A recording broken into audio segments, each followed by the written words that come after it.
How to update your email for Gemini credit card notifications. First of all, open the app on your device and log into your account.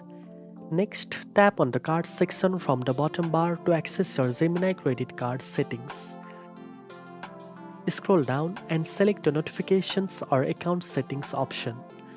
Here you will find the email address currently linked to your card notifications. Tap on the edit or update button and enter your new email address. Make sure to double check your new email for accuracy, then save the changes.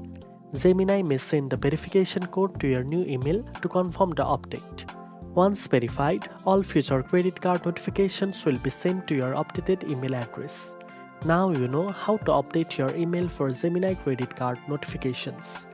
If you found this video helpful, don't forget to like, share and subscribe for more trading tips.